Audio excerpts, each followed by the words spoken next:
Assalamualaikum warahmatullahi wabarakatuh. Innal hamdalillah nahmaduhu wa nasta'inuhu wa nastaghfiruh wa na'udzu billahi min shururi anfusina wa min sayyiati a'malina. May yahdihillahu fala mudilla lahu wa may yudlil fala hadiya lahu. Asyhadu an la ilaha illallah wahdahu la syarika lahu wa asyhadu anna Muhammadan abduhu wa rasuluh. Allahumma shalli ala Muhammadin wa ala alihi wa sahbihi wa man tabi'ahum bi ihsan ila yaumil amma ba'd. Bapak-bapak, ibu-ibu, jamaah salat maghrib yang dimuliakan Allah Subhanahu wa taala. Alhamdulillah pada malam hari ini kita bisa kembali berkumpul untuk thalaqul ilmi, dan malam hari ini sebenarnya jadwalnya Ustadz Ahmad MZ, namun beliau ada keperluan keluar kota ya ke Jakarta, maka beliau pamit ya, dan kemudian saya malam hari ini menggantikan, dan alhamdulillah kita sudah berada di hari-hari terakhir di bulan Dzulhijjah. Tinggal beberapa hari lagi kita akan ketemu dengan bulan Al-Muharram, atau orang Jawa menyebutnya bulan Suro. Jadi kita sekarang masih di bulan Dzulhijjah, dan sebentar lagi akan bertemu dengan bulan Al-Muharram. Terus Dzulhijjah menika bulan ingkang terakhir nggih wonten ing kalender Hijriah, bulan ke-12 wonten ing kalender Hijriah Dzulhijjah menika. Tapi ya, kalau Jawa Timur bulan apa? Besar. Ya, besar Haji. Kemudian berarti kita akan masuk ke tahun baru. Sekarang tahun berapa ini? 1445 ya, 1445 Hijriah. Maka beberapa hari lagi kita akan masuk ke tahun 1446 Hijriah.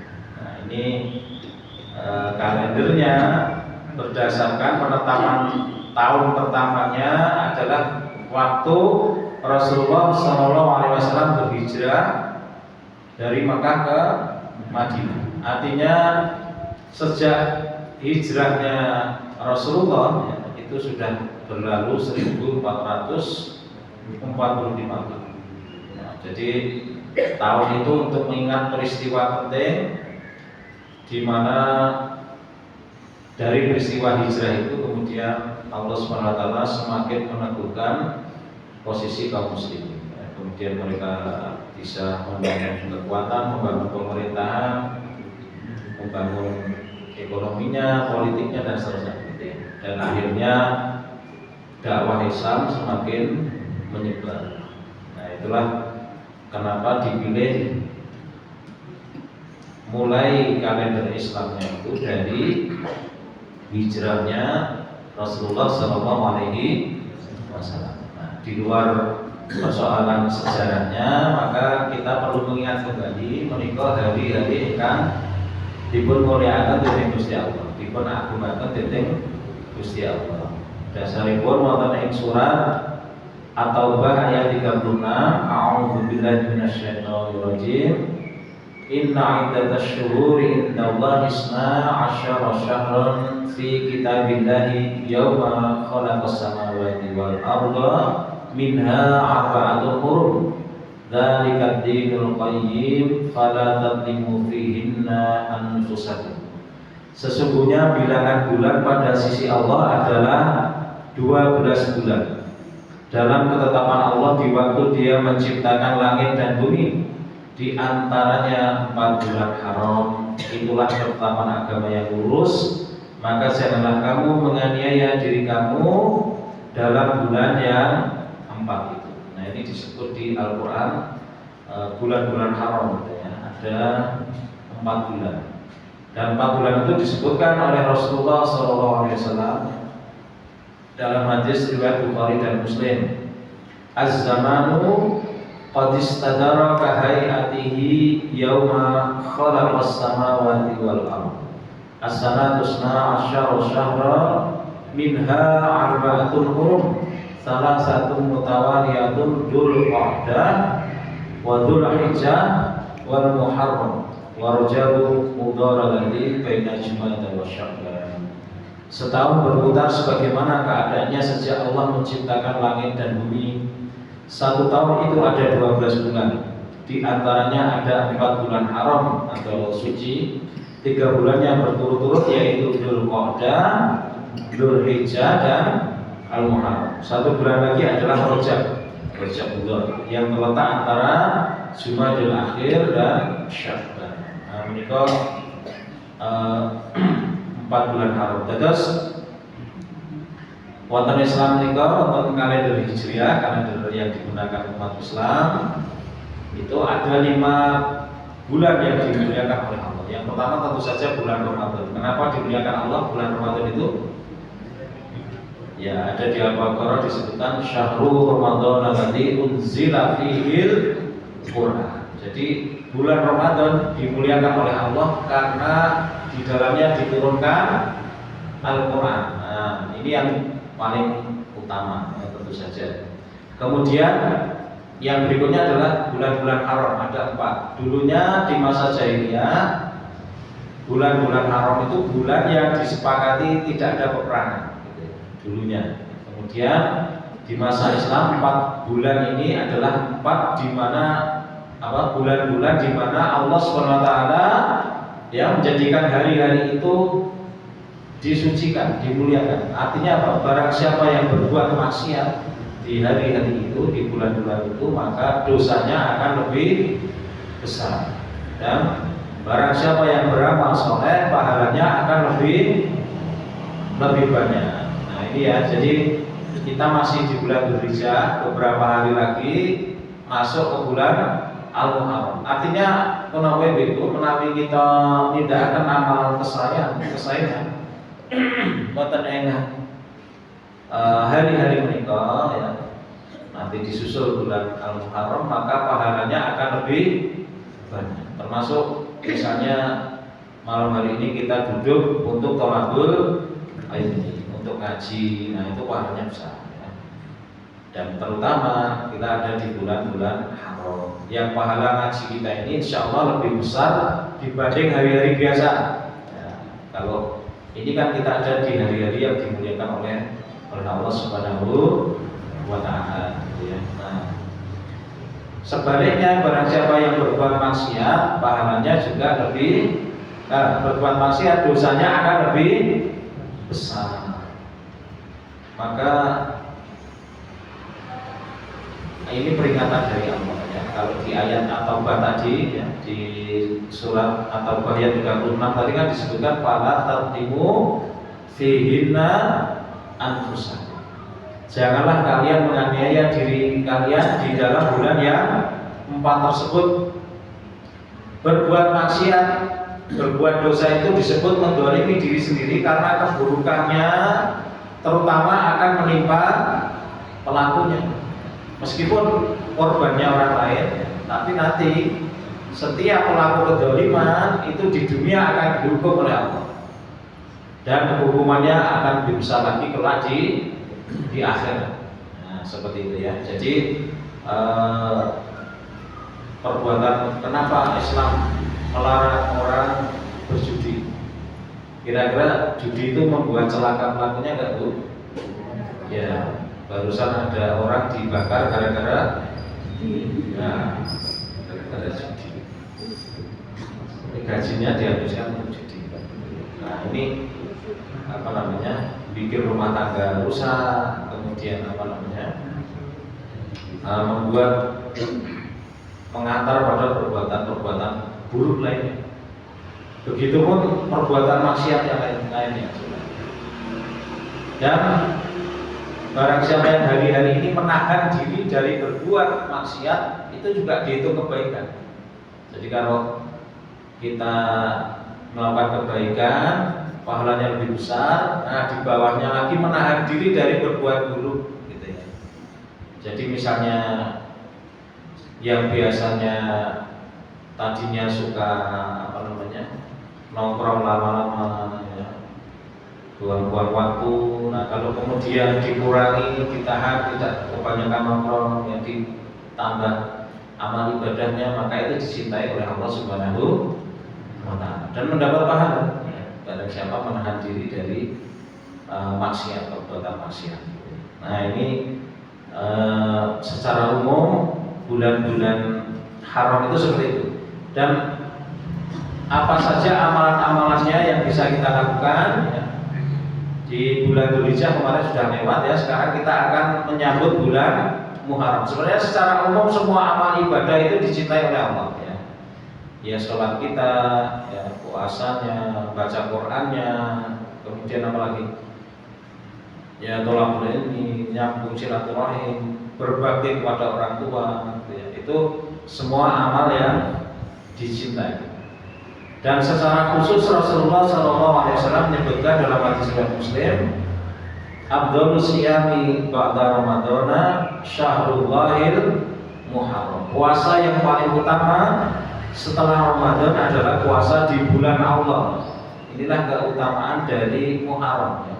Disebut oleh Allah sebagai Syahrullah, bulannya Allah, yaitu Al-Muharram, bulan Muharram. Hadis riwayat Muslim. Jadi bulan surah menika amalan ingkang paling utami nggih menika tidak akan siap, puasa sunat.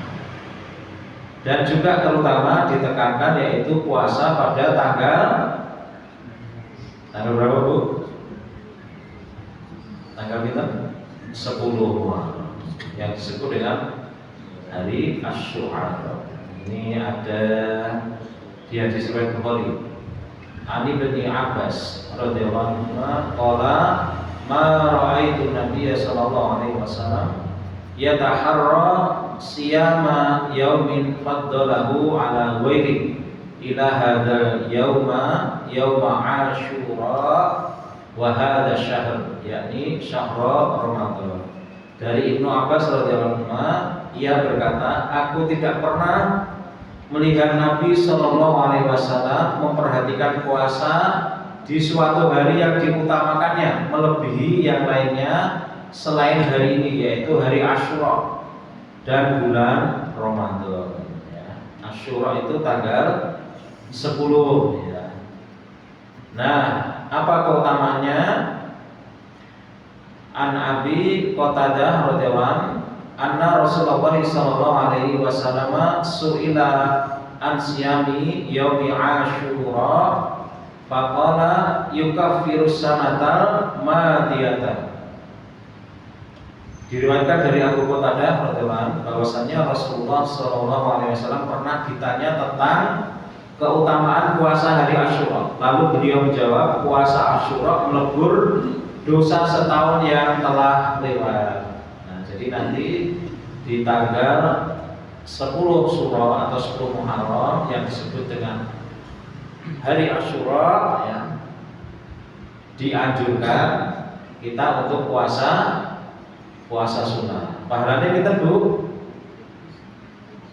pahala puasa Asyura, ya, melebur dosa setahun. Nah, setahun kemarin dosanya akan dihapuskan. Ini kan kita masuk 1446 Hijriah, ya. Menawi kita siam tanggal 10 itu, maka yang 1445 Hijriah tadi dihapuskan dosanya oleh Allah Subhanahu wa Ta'ala. Nah, itulah keutamanya. Satu hari diganjar dengan penghapusan dosa selama setahun, ya. Kemudian ada anjuran yang lainnya. Abdullah bin Abbas radhiyallahu anhu qala Rasulullah sallallahu alaihi wasallam la in baqitu ila qabilin la asuman tasi'a. Wa fi riwayati Abi Bakrin qala yakni yauma Asyura. Dari Ibnu Abbas radhiyallahu anhu yang berkata Rasulullah sallallahu alaihi wasallam bersabda, seandainya tahun depan aku masih hidup, niscaya aku benar-benar akan berpuasa pada hari ke-9 Muharram. Jadi dianjurkan ya menambahi puasanya.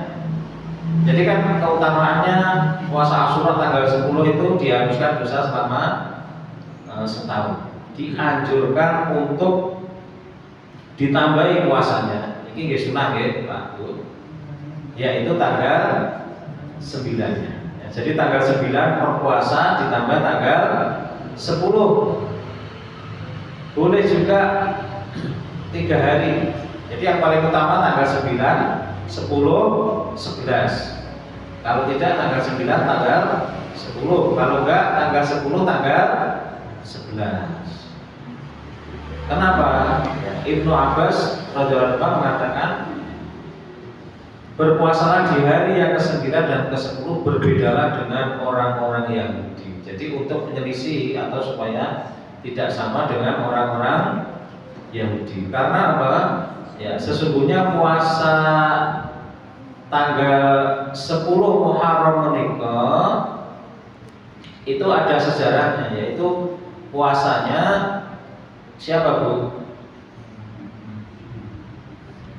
Tanggal 10 Muharram itu puasanya siapa? Ada yang ingat? Ya, puasanya Nabi Musa alaihissalam. Jadi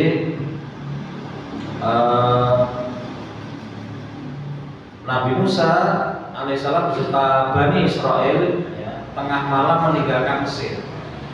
Gara-garanya apa? Gara-garanya Nabi Musa itu sudah mendakwai Firaun, ya, Raja Firaun, raja yang paling kejam diabadikan di Al-Quran. Jadi ujiannya kita ini rakyat biasa itu sejak dulu pemimpin yang dolim itu sudah ada sejak dulu. Nah, pemimpin yang dolim itu contohnya adalah Raja Firaun. Kalau pemimpin yang adil contohnya siapa? Ya Rasulullah sendiri ya. Kemudian selain itu kalau di Al-Quran Nabi Sulaiman, Nabi Dawud. Siapa lagi? Dzulqarnain. Ya kalau dengan membaca surat Al-Kahfi, ya, di situ ada kisahnya Dzulqarnain yang membuat benteng menghalangi Ya'juj dan Ma'juj. Nah, ujiannya rakyat biasa itu pemimpin yang dolim. Nah, kalau ujiannya pemimpin, ya dia bisa nggak memimpin sesuai dengan aturan dari Allah Subhanahu wa Ta'ala. Nah, ujiannya begitu. Kalau kita rakyat ini ujiannya pemimpin, ya. Kalau pemimpin ujiannya mau nggak dia pakai aturannya. Nah, ini kisahnya Nabi Musa alaihissalam beserta Nabi Harun. Nabi Harun alaihissalam itu mendakwai Fir'aun. Kemudian Nabi Musa disuruh untuk menunjukkan mukjizatnya. Mukjizatnya apa Bu? Nabi Musa mukjizatnya apa?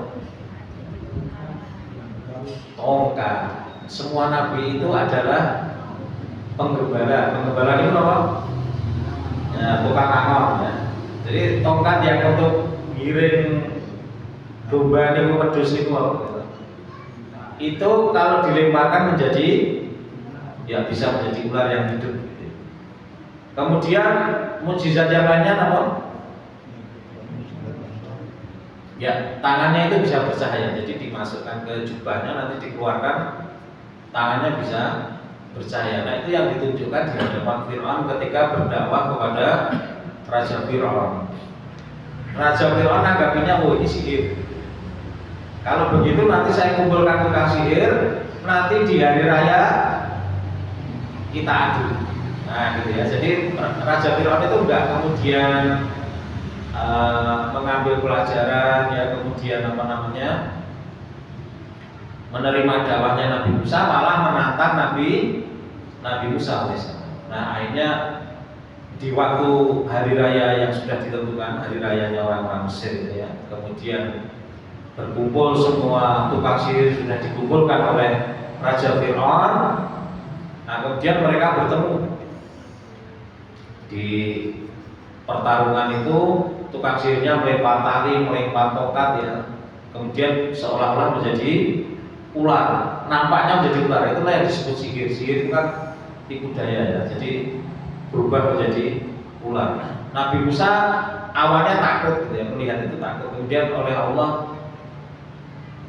diminta untuk tidak takut, kemudian melemparkan tongkatnya. Dan di saat itulah tongkatnya Nabi Musa berubah menjadi ular, kemudian memakan semua apa? Ya, tali dan tongkat-tongkat tukang sihir itu. Nah, disitulah kemudian tukang sihir itu tahu gitu ya. Loh, ini bukan sihir, ini betulan jadi ular gitu. Kalau tongkat mereka kan cuma seolah-olah ular, bukan ular. Ini memakan tali dan tongkat mereka. Akhirnya tukang-tukang sihir itu kemudian langsung beriman kepada Nabi Musa alaihissalam, karena mereka tahu bahwa ini mukjizat, ini bukan sihir, ini mukjizat. Dan jadi sebelum pertemuan antara tukang sihir sama Nabi Musa, beritanya kan udah nyebar bahwa Nabi Musa adalah seorang rasul, seorang nabi. Dia diutus oleh Allah untuk mengajak kepada beribadah kepada Allah Subhanahu wa Ta'ala dan meninggalkan ibadah kepada yang lain. Termasuk saat itu Raja Fir'aun mengaku sebagai Tuhan, gitu ya. Nah, beritanya nyebar, tukang sihir juga udah tahu. Nah, mereka menyaksikan, oh ini ternyata benar mukjizat gitu ya. Saat itu pertemuan itu. Nah, setelah itu akhirnya mereka menyatakan beriman kepada Tuhannya Nabi Musa alaihissalam, dan mereka kemudian bersujud kepada Allah ya, dan beriman. Tentu saja ini membuat marah Raja Fir'aun. Semua tukang sihirnya diancam, balik ke agama kamu ya, balik lagi menyembah saya, atau saya hukum seberat-beratnya, atau kalian nanti saya siksa, saya salib, saya bunuh. Ternyata itu ya, tukang sihirnya itu gak ada yang balik, semuanya beriman. Dan akhirnya ya mereka disiksa betul, disalib, dipotong tangannya, potong kakinya, dibunuh ya. Dan mereka tetap beriman. Dan setelah peristiwa itu Nabi Musa kan tahu ini Fir'aun tidak menerima dakwahnya, dan sudah ada perintah mengajak Bani Israel untuk meninggalkan Mesir. Meninggalkan Mesir menuju kemana, Bu?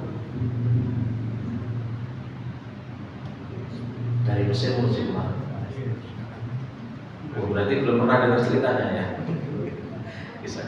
Menuju Masjidil Aqsa. Yang sekarang bikin ribut di dunia ini kan sekarang ributnya di sana, di Masjidil Aqsa. Kan Fir'aun itu mimpinya nanti ada anak dari Masjidil Aqsa ya. Kemudian membakar rumah-rumah di Mesir itu, yang gak kebakar cuma rumahnya Bani Israel. Mimpinya Fir'aun kan begitu ya. Nah, ternyata benar ya. Kemudian Nabi Musa alaihissalam bersama pengikutnya ya, Bani Israel itu umatnya Nabi Musa alaihissalam, kemudian bersama-sama hendak menyeberang menuju Syam ya. Jadi Masjidil Aqsa letaknya di Syam. Syam itu meliputi kalau sekarang negara-negaranya Palestina, Suriah, Lebanon, Yordania. Kalau Masjidil Aqsa-nya sendiri sekarang ada di Palestina ya. Tepatnya di tepi barat ya. Yang sekarang kotanya namanya sama Israel diberi nama Yerusalem oleh orang Palestina, sebelumnya diberi nama Al-Quds. Nah, kalau Al-Quran menyebutnya Baitul Maqdis. Nah, ini hanya dalam perjalanan malam hari itu mereka pergi, dikejar oleh Fir'aun dan tentaranya. Nah, begitu menjelang subuh mereka sampai tepi laut.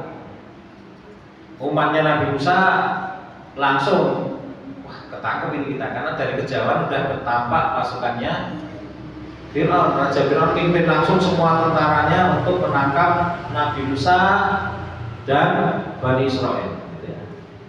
Nah kemudian Nabi Musa mendapat petunjuk dari Allah untuk memukul, tongkatnya dipukulkan ke laut. Dan menurut riwayat, lautnya kemudian terpecah sesuai dengan jumlah suku dari Bani Israel. Ada berapa suku? Berapa suku?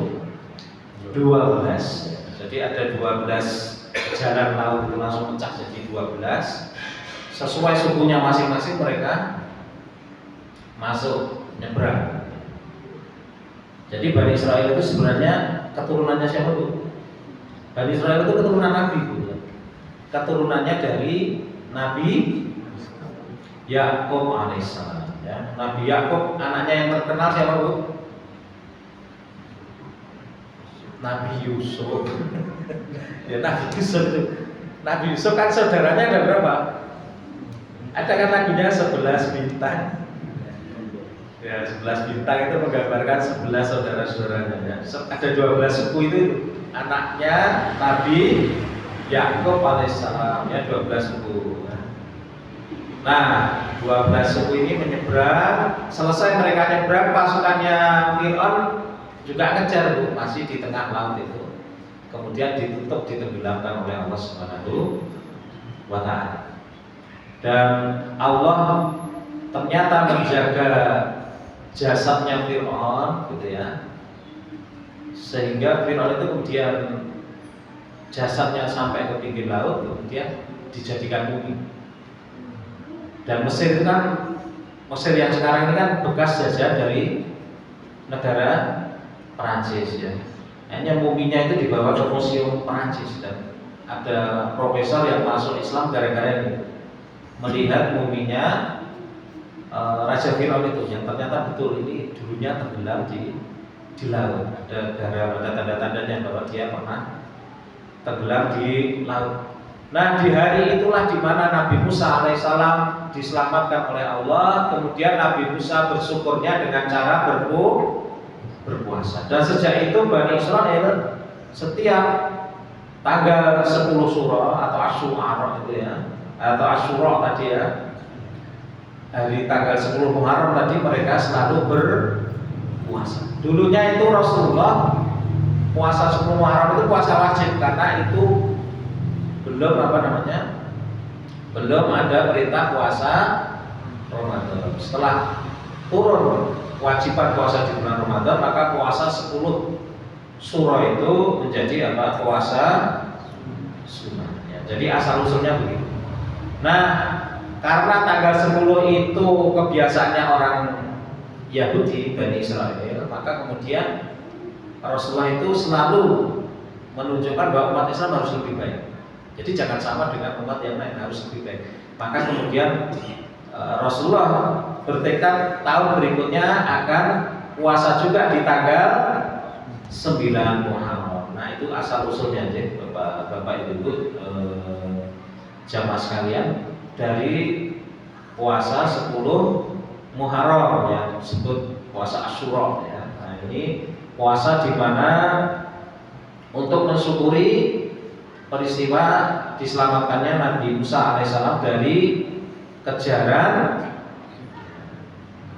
Fir'aun dan pengikutnya. Dan ini kisah-kisah dari Nabi Musa ini bisa dilihat di Al-Quran. Ini Nabi yang paling banyak disebut di Al-Quran ya. Ada di beberapa surat ya. Ada di 4 surat yang pertama itu mengisahkan tentang kisahnya Nabi Musa alaihissalam ya. Dan apa maksud Allah kok menyampaikan kisah-kisah itu? Ada di surat Hud ayat 120. Wa kullan naqussu 'alaika min amba'ir rusuli ma nusabbitu bihi fu'adak. Dan semua kisah dari rasul-rasul kami ceritakan kepadamu ialah kisah-kisah yang dengannya kami teguhkan hatimu. Jadi kenapa Rasulullah diberi contoh kisahnya Nabi Ibrahim, kisahnya Nabi Musa, kisahnya Nabi Isa, gitu ya, orang-orang terdahulu, supaya meneguhkan hatinya Rasulullah Shallallahu Alaihi Wasallam dan juga meneguhkan hati kita kaum beriman bahwa sejak dulu itu sudah ada contoh ya, bagaimana kita diuji di kehidupan dunia. Kalau Nabi Musa alaihissalam itu diuji oleh Allah dengan ujian hidup bersama masyarakatnya, yaitu Bani Israel. Sebelumnya diuji dengan pemimpin yang dolim, yaitu Raja Fir'aun. Nah, kita bisa ngambil pelajarannya. Oh, kalau menghadapi pemimpin yang dolim seperti ini caranya. Oh, menghadapi masyarakat yang susah diatur seperti ini, itu sudah ada contohnya dari kisah Nabi Musa alaihissalam. Karena setiap Nabi ujiannya berbeda-beda. Kalau Nabi Ayub ujiannya apa? Penyakit dan hilangnya hartanya, ya kan? Ujiannya itu. Kalau Nabi Adam ujiannya apa, Bu? Diuji pakai pohon, Bu, ya. Ya, semua boleh disentuh, boleh diambil buahnya kecuali satu pohon, ya. Ya, katanya iblis itu namanya pohon kuldi, pohon yang bisa mengekalkan, ya. Ujiannya satu aja, tapi kata ya sulit, ya. Nah, begitu turun ke bumi, ujian berikutnya adalah anak-anaknya. Ya, jadi kalau kita diuji dengan anak-anak, ya Nabi Adam dulu juga diuji dengan anak-anak. Juga Nabi Nuh, ya kan, diuji dengan kaumnya dan juga anaknya. Ada anaknya yang tidak mau naik ke atas perahu, merasa bahwa dia bisa selamat dengan naik ke gunung, pilih jalan sendiri. Allah udah ngasih aturan, naik ke perahu. Hari ini yang tidak naik perahu binasa. Ada orang pakai akalnya sendiri, naik gunung mesti selamat gitu. Padahal hari itu nggak ada yang nggak selamat, kecuali yang ada di atas perahunya Nabi Nuh. Kalau Nabi Ibrahim usianya apa, Bu? Apa usianya kan? Nabi Ibrahim itu sampai sepuh umur 80-an nggak punya anak, sampai rambutnya ubanan. Nah, dia berdoa tetap diberi keturunan Robbi habli minas sholihin. Nah, akhirnya diberi anak siapa? Nabi Ismail. Diuji lagi oleh Allah, istrinya dan Nabi Ismail disuruh diletakkan di satu lembah yang saat itu nggak ada tumbuhannya, nggak ada air, nggak ada apa-apa. Sekarang namanya Mekah, ya. Dulu Bangkah. Itu lembah yang kosong, nggak ada apa-apa. Diuji dengan itu, ya. Istrinya juga sabar dengan ujian dari Allah itu. Nah, setelah itu, setelah anaknya dewasa, diuji dengan apa? Nah, perintah mengorbankan anaknya, menyembelih anaknya. Kemudian setelah tidak dilaksanakan, Allah ganti dengan ya domba yang besar, ya. Kemudian yang berikutnya Nabi Ibrahim diberi lagi keturunan, yaitu siapa? Nabi Ishak. Anaknya siapa? Nabi Ishak. Pelajaran sejarah. Sarah, ya, Siti Sarah. Nah, dari Nabi Ishak inilah kemudian lahir siapa, Bu? Nabi Yakub. Nah, ini loh. Jadi urutannya begitu. Nabi Yakub, nanti anak-anaknya disebut Bani Israil. Karena Nabi Yakub itulah yang disebut Nabi Israel, gitu ya. Nah, itu kurang lebih begitu, ya. Malam hari ini bahasanya itu aja, ya, yang perlu saya sampaikan. Jadi ini hari-hari di mana Allah ingin kita bersungguh-sungguh mendekat kepada Allah dan menjauhi perbuatan maksiat, meningkatkan amal-amal ibadah kita, ya. Meningkatkan kebaikan-kebaikan kita, ya. Dalam rangka mengharap rahmat dan karunia dari Allah Subhanahu wa Ta'ala, ya. Yang kedua, kita mengambil pelajaran dari kisahnya Nabi Musa alaihissalam. Jadi sejak dulu Rasulullah itu, ya, mulai intens, mulai sering berinteraksi dengan Bani Israel, dengan orang Yahudi saat ada di Madinah. Ini untuk terakhir menutup, ya. Kenapa kok orang Yahudi ada di Madinah? Mau nanti ngirim dari kenapa orang Yahudi ada di Madinah? menunggu Nabi terakhir. Begitu Nabi terakhirnya datang, beriman nggak mereka? Kenapa nggak beriman? Nabi terakhir kan Rasulullah Shallallahu Alaihi Wasallam. Kenapa nggak beriman? Ya karena bukan orang Yahudi. Ya jadi orang Yahudi menganggap mereka orang manusia terbaik, manusia pilihannya Allah, gitu ya. Loh kok Nabi terakhir bukan orang Yahudi? Maka jarang orang Yahudi masuk Islam itu jarang-jarang. Ada yang masuk Islam tapi nggak banyak. Kalau dari yang bangsa lain banyak, tapi kalau yang Yahudi bicara, karena mereka merasa lebih baik dari manusia lainnya. Nah, penyakit sombong, ya jadi hati-hati kalau punya penyakit sombong, merasa soleh, merasa baik, lebih baik dari orang lain, memandang rendah orang lain, nah bisa menjadi sumber dari kecelakaan. Nah, ini Allah contohkan Bani Israil tadi ya, orang-orang Yahudi yang kemudian akhirnya diusir dari Madinah karena mereka membuat kekacauan dan memusuhi dakwah Rasulullah Shallallahu Alaihi Wasallam. Baik, kira-kira begitu malam hari ini yang bisa kami sampaikan ya, karena sudah dekat dengan waktu Isya ya, kita siap-siap sholat Isya. Dari saya banyak kesalahan, mohon maaf. Aku qouli hadza wa astaghfirullah li wa lakum. Wassalamualaikum warahmatullahi wabarakatuh. Waalaikumsalam.